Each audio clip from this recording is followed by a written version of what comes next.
So विद्यार्थी मित्रांनो, या पूर्वीच्या व्हिडिओ लेक्चरमध्ये आपण या ठिकाणी C3 पाथवे, ज्याला आपण केल्विन सायकल असं म्हणतो, तर याच्याबद्दल डिस्कस केलेलं आहे. याच्यानंतर आपण काही प्लांट्स जे असतात त्यांच्यामध्ये ॲडिशनल चेंजेस असतात for the somewhat the diverse photosynthetic pathway. We call it as a C4 pathway. ठीक आहे. तर आज आपण या ठिकाणी त्या C4 पाथवे बद्दल लर्न करणार आहोत, शिकणार आहोत. सो या ठिकाणी एक गोष्ट डोक्यात घ्या, सम प्लांट्स, काही प्लांट्स मध्ये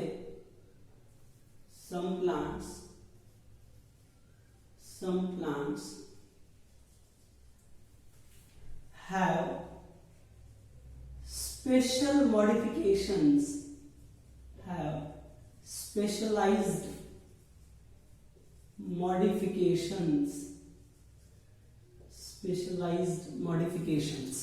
Some plants have specialized modifications to do food, that is photosynthesis.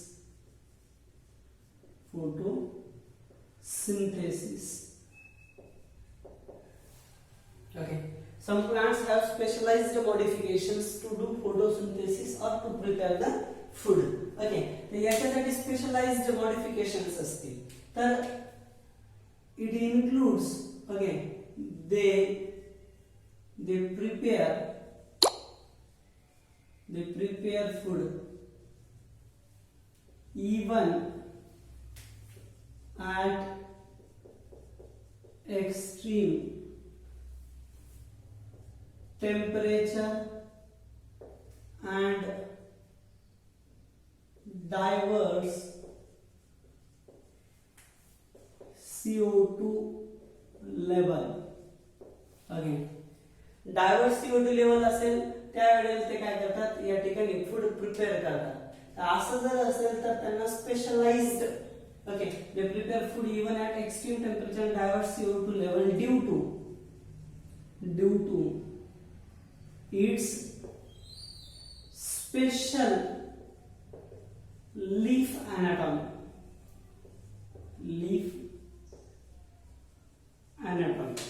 त्यांच्या पानाच्या याच्यामध्ये स्पेशलाइज्ड पद्धतीने काय असतं, स्ट्रक्चर असतं, चेंज असतात. तर त्याच्यामुळे ते काय करतात, विशिष्ट पद्धतीने काय करतात, तर स्वतःचं फूड स्वतः प्रिपेअर करतात. ओके, या पद्धतीने. तर हे आपण डिटेलमध्ये या ठिकाणी बघणार आहोत.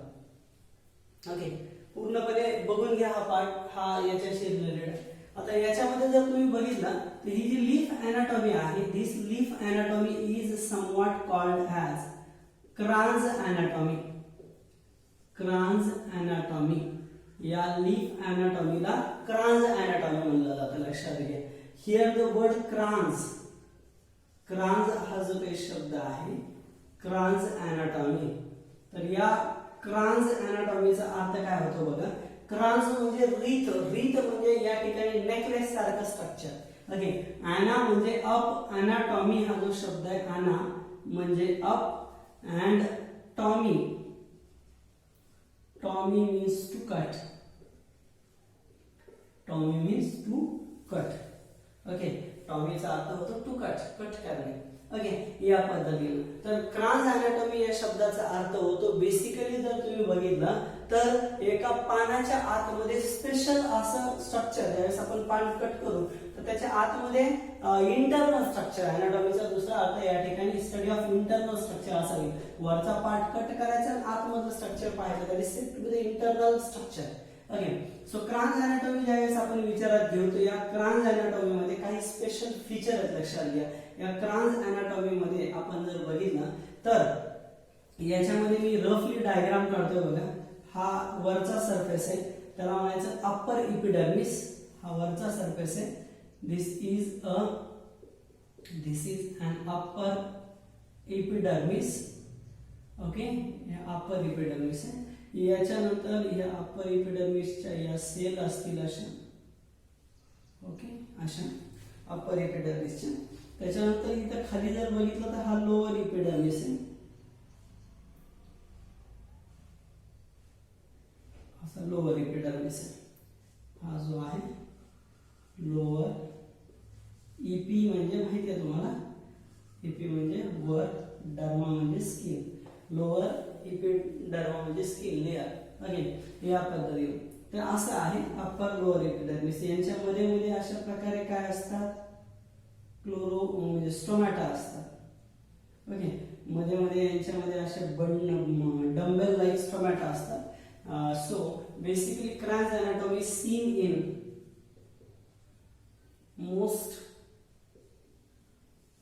monocots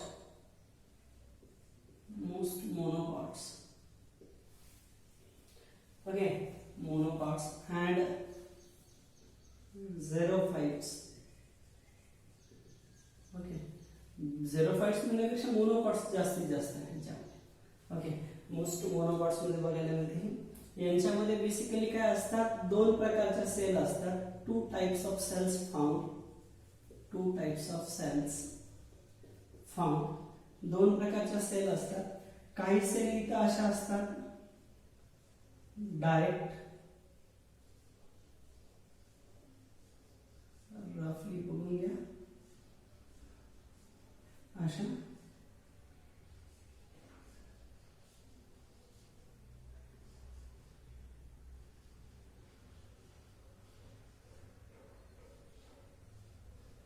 अशा पद्धतीने.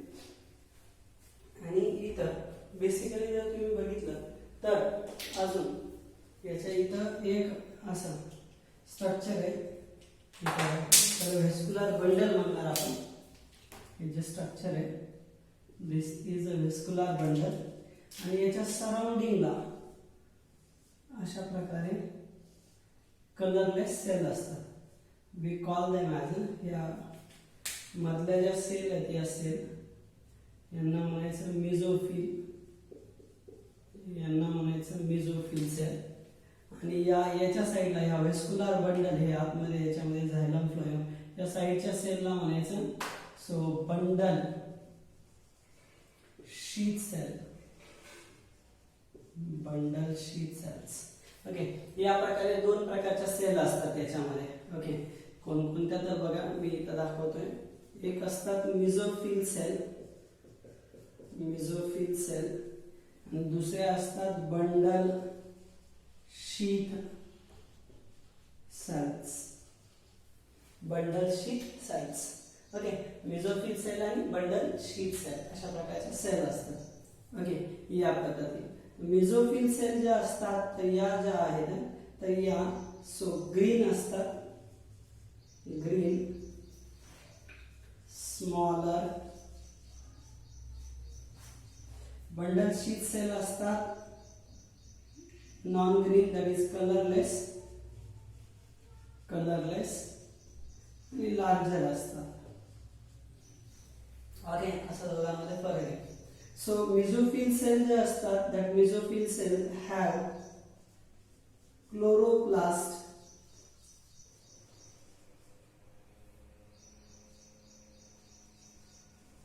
smaller with more grana and less stroma. more grana आणि less stroma असेल. म्हणून याला म्हणत असताना तुम्हाला म्हणावं लागेल ग्रॅन्युलर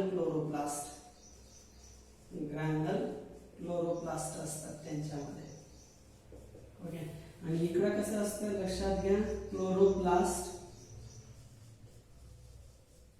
लार्ज असतात with more stroma and less or absent grana.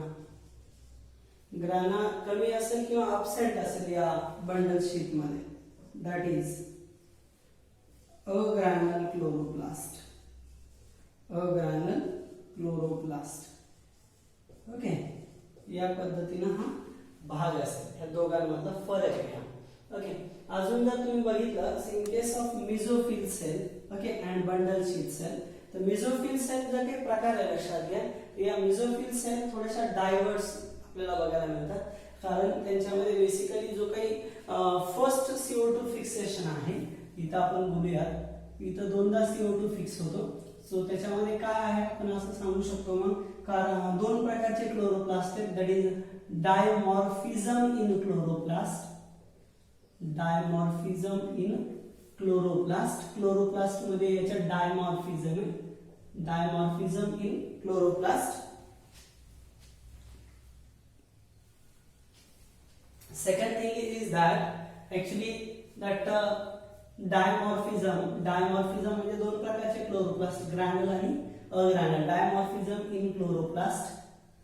त्याच्यानंतर मिझोफिल सेल मध्ये, mesophyll cells fix first CO2 using PEP carboxylase. हा एन्झाईम आहे, जो एन्झाईम वातावरणामधला कार्बन डायऑक्साइड फिक्स करतो. ओके, याच्या कंट्रास्ट जर तुम्ही बघितलं तर bundle sheath cell, bundle sheath cells with more rubisco. तुम्हाला माहिती आहे रुबिस्को काय करतो, फक्त कार्बन डायऑक्साइड वातावरणामधला घेतो, जेव्हा तो कमी होतो त्यावेळेस तो ऑक्सिजन घेतो, त्याच्यामुळे काय होतं, फोटोसिंथेसिसचा रेट कमी होतो. ओके, या पद्धतीने. त्याच्यामुळे रुबिस्को हा थोडासा हार्मफुल आहे, डेंजरस आहे. ओके, कारण काय करतो तो वातावरणामधला कार्बन डायऑक्साइड नसेल तर ऑक्सिजन घेतो, त्याच्यामुळे बेसिकली फोटोसिंथेसिसचा रेट कमी होतो. म्हणून हा पहिल्यांदा जिथे जिथे या ठिकाणी कार्बन डायऑक्साइड घेणार आहे तिथला फोटोसिंथेसिस मध्ये बदल घडू शकतो. पण मिझोफिल मध्ये पेप्टेज पहिला कार्बन डायऑक्साइड घेणार आहे, म्हणजे हा फक्त कार्बन डायऑक्साइड घेतो. याचं पूर्ण नाव phosphoenol pyruvate carboxylase, carboxylation reaction करतो. म्हणून इथं CO कार्बोक्सिलेज पण करतो आणि ऑक्सिजनेज पण करतो. Okay, bundle sheath cells with more rubisco which fix internal CO2.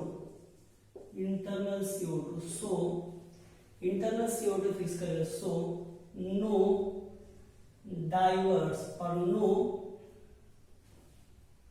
decrease in rate.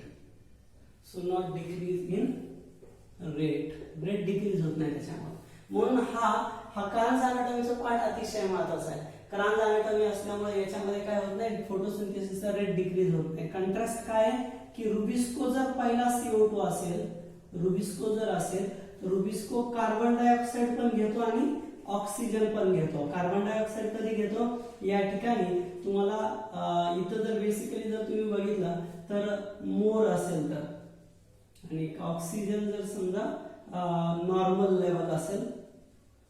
Okay, oxygen जर नॉर्मल असेल, हे असं असेल तर यांच्या दोघांच्या मदतीने इथं C3 पाथवे होईल, C3 पाथवे होईल, म्हणजे केली सायकल होईल. पण याच्या कंट्रास्ट जर काय असेल, CO2 लेस असेल अँड O2 नॉर्मल असेल तर इथं मात्र काय होणार आहे, सो रेट डिक्रीज होणार आहे, रेट डिक्रीज होणार आहे. ओके, रेट डिक्रीज होणार आहे. त्याच्यामुळे बेसिकली जर तुम्ही बघितलं तर रुबिस्कोची ऍक्शन अतिशय महत्त्वाची घेतात. ओके, आणि रेट डिक्रीज होऊन या पाथवेला म्हणायचं फोटो रेस्पिरेशन. आपण बोलणार त्याच्याबद्दल आणखी डिटेल, फोटो रेस्पिरेशन. अशा प्रकारचा हा इंटरेस्टिंग पार्ट आहे.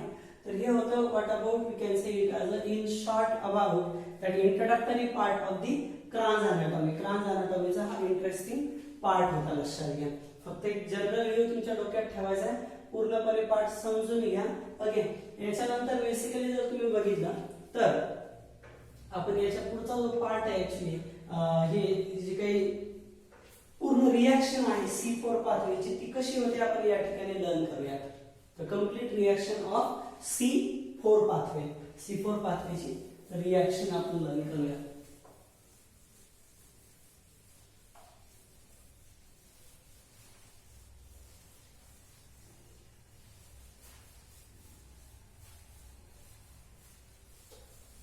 बघा, मेकॅनिझम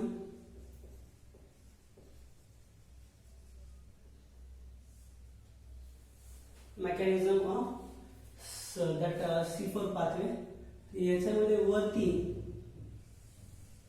इथं हे आहे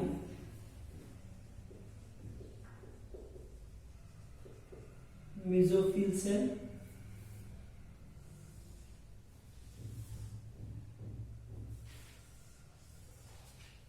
हे आहे बंडल शीथ सेल, अशा दोन sale.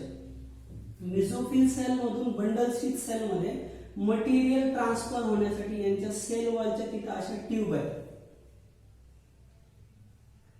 that somewhat the neighboring cells are connected with the help of such a kind of small tubes, and these tubes are called as plasmodesmata. Plasmodesmata are nothing but the tubes which are useful to connect that neighboring plant cells. Plant side ला connect करण्यासाठी असा plasmodesmata असेल. And here that atmospheric CO2 वातावरणामधला carbon dioxide असा मध्ये which is first mixed in phosphoenol pyruvic acid.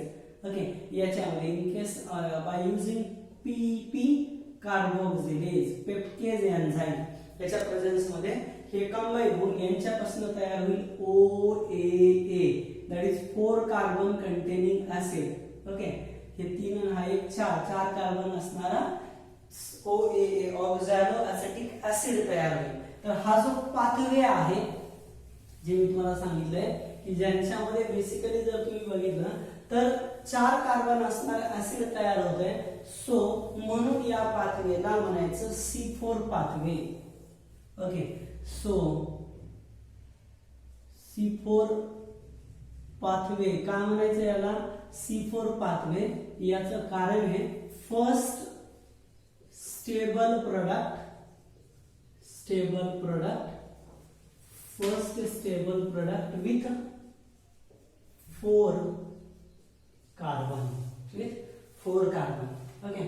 आणि हा जो पाथवे आहे हा pathway C4 pathway first discovered by Kostak,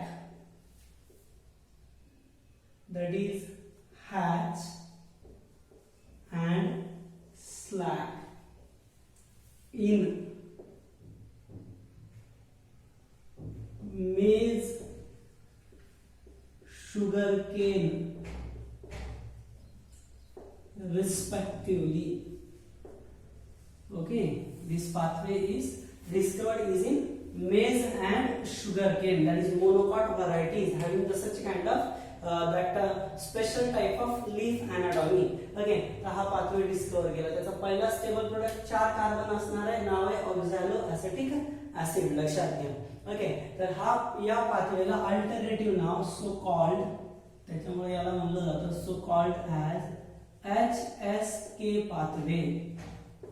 HSK pathway, या पाथवेला अल्टरनेटिव्ह नाव HSK पाथवे असं आहे. ओके, या पद्धतीने ऑक्झॅलो ऍसिटिक ऍसिड तयार होईल. याच्यामध्ये कार्बन डायऑक्साइडची ऍडिशन झाली. This is somewhat the first reaction called as carboxylation. झालं इथं लक्षात घ्या. ओके, त्याच्यानंतर या ऑक्झॅलो ऍसिटिक ऍसिड मध्ये हायड्रोजनची म्हणजे हायड्रोजन रिमूव्ह होतं याच्यामधून, NAD याचं रूपांतर NADH2 मध्ये कन्व्हर्जन होईल या पद्धतीने. ओके, तर असं कन्व्हर्जन होणं याच्यामधून काय होईल, हायड्रोजन रिमूव्ह होईल. म्हणून बेसिकली हायड्रोजन रिमूव्ह होईल याच्यामधून. ओके, म्हणून बेसिकली जर तुम्ही बघितलं तर ही जी कंप्लीट रिएक्शन आहे ऑक्झॅलो ऍसिटिक ऍसिड याच्यामध्ये हायड्रोजनची ऍडिशन होईल. समजा H+ ऍड होईल याच्यामध्ये NAD मधून. H+ ची ऍडिशन झाली तर याला रिडक्शन म्हणावं लागेल तुम्हाला. स्टेप 2 ही असेल रिडक्शन. ओके, आणि रिडक्शन झाल्याच्या नंतर इथून नाव तयार होईल मॅलिक ऍसिड. हा पण 4 कार्बन असणाराच असतो मॅलिक ऍसिड. ओके, आणि हे मॅलिक ऍसिड नंतर इथून पर्कोलेट होईल, ट्रान्सफर होईल toward the bundle sheath cell. Okay, bundle sheath सेलमध्ये हे ट्रान्सफर होईल malic acid. We also take it as a malate, याला तुम्ही मॅलेट म्हणणार. ओके, या पद्धतीने. आणि मॅलेट आल्याच्या नंतर ह्या मॅलेटचं रूपांतर याच्यामधून कार्बन डायऑक्साईड निघून जाईल आणि इथून हायड्रोजन जे काही होते ते बाहेर पडतील. म्हणजे हायड्रोजन बाहेर म्हणजे ऑक्सिडेशन झालं आणि दुसरी म्हणजे याच्यानंतर काय झालं, कार्बन डायऑक्साईड बाहेर पडला. याला म्हणायचं ऑक्सिडेटिव्ह. ऑक्सिजन झाला आणि कार्बन डायऑक्साईड बनलं म्हणजे ऑक्सिडेटिव्ह डिकार्बोक्सिलेशन.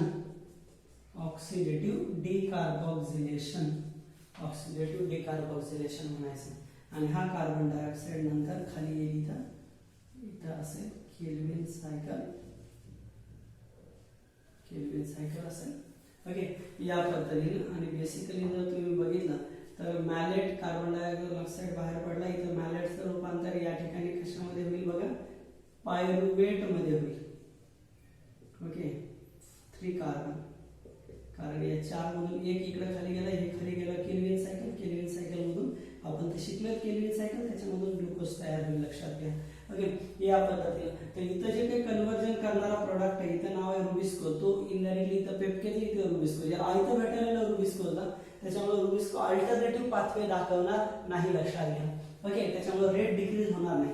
सो मॅलेटचं पायरुवेट झालं, पायरुवेट इनडायरेक्टली पुढे ट्रान्सफर होईल and this pyruvate which again converted into phosphoenol pyruvic acid by addition of ATP which converted into ADP.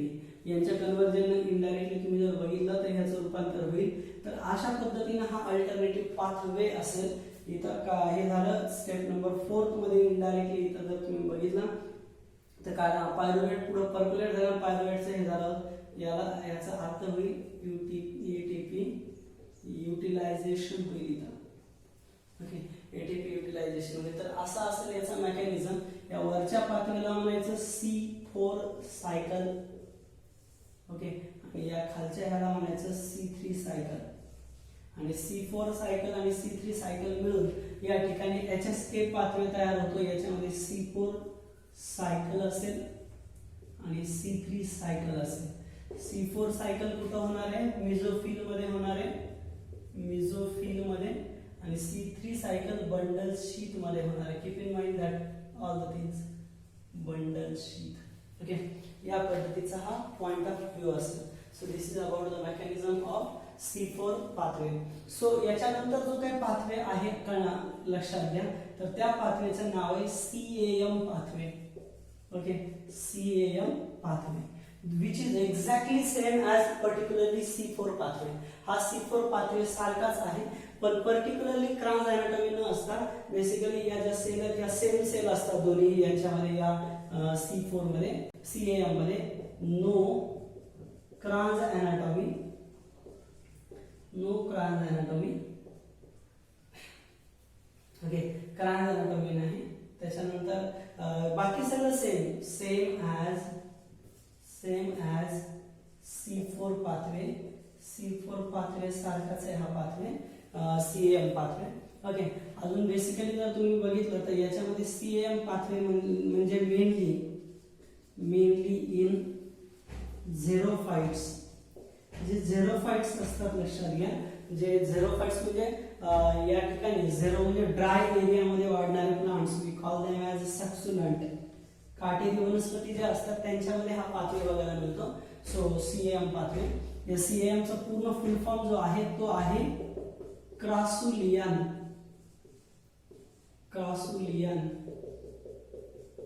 Acid metabolism. Crassulacean acid metabolism. Okay, crassulacean acid metabolism CAM. आणि क्रासुलियन acid म्हणजे तुमचं malic acid आहे. या malic ऍसिडला या ठिकाणी क्रासुलियन acid म्हणलं जातं. का? कारण यांच्यामध्ये काय होतं माहिती की या CAM मध्ये C4 सायकल जी आहे, C4 सायकल नाईटला होते. ओके, नाईटला होते. आणि इथं मॅलिक ऍसिड मॅलेट अॅक्युमुलेट होतं ॲट होल नाईट. आणि त्याच्यामुळे pH काय होतो, डिक्रीज होत जातो. pH कमी होत जातो, ऍसिडिक लेवल वाढत जाते. आणि C3 3 सायकल जी असते ॲट डे आणि मॅलेट कन्वर्टेड इनटू मॅलेटचं रूपांतर कशामध्ये होणार आहे पुढे पायरुवेट मध्ये मॅलेट कन्वर्टेड इनटू पायरुवेट मॅलेटचं रूपांतर पायरुवेट मध्ये होईल आणि याच्यामुळे काय होईल पीएच वाढत जाईल पुन्हा ओके तर या पद्धतीने जनरली हे रिॲक्शन असेल हा सीएम प्लांट्स म्हणजे पुन्हा पुन्हा मध्ये असतो बघा याच्यामध्ये असतात ॲलोवेरा असतात या ठिकाणी अगॅव असेल बाबूळ वगैरे जेवढे सक्युलंट्स आहेत तेवढे आपुंशिया निवडुंग असेल ओके जेवढे काटेरी वनस्पती आहेत त्या सगळ्यांमध्ये हा पाथवे असेल आणि C4 पाथवे कुणात असेल लक्षात घ्या हा असेल ऑलमोस्ट ऑल मोनोकॉट्स सगळ्या मोनोकॉट मध्ये बेसिकली हा C4 पाथवे असेल तर असं होते एक short part what about we can say it as a photosynthetic different pathways okay here we just finished that photosynthetic pathways in next lecture we are going to move toward this one is the last lecture actually so next lecture is the last lecture on this point so here we just going to discuss about the different parameters they affect on photosynthesis okay thank you so much just see that all the things so पुन्हा पुन्हा video बघा जे कळणार नाही पुन्हा त्याच्या comment मध्ये मला सांगा इथून पुढे आपण कंटिन्यू लेक्चर घेण्याचा प्रयत्न करणार आहोत लक्षात घ्या सो दररोज लेक्चर असतील त्याच्यामध्ये हा पुढचा भाग सगळा आपल्याला कव्हर करावा लागेल कारण लॉकडाऊन आणखी किती दिवस राहील याचं काही पूर्ण नियोजन नाहीये त्याच्यामुळे कंप्लीट हा भाग आपल्याला म्हणजे इथून पुढचे जेवढे काही सेक्शन्स असतील तर त्याचा दररोज मी एक तुम्हाला व्हिडिओ लेक्चर अपलोड करेन त्या व्हिडिओ लेक्चर मध्ये तुम्हाला पूर्ण भाग समजून घ्यायचा खरं तर याच्यामध्ये एवढी प्रॉपर व्हिज्युअलायझेशन राहत नाही पण आपल्याला मात्र ते कंप्लीट करावं लागेल it is just diverse way to study is in the lockdown period okay so just see that are the things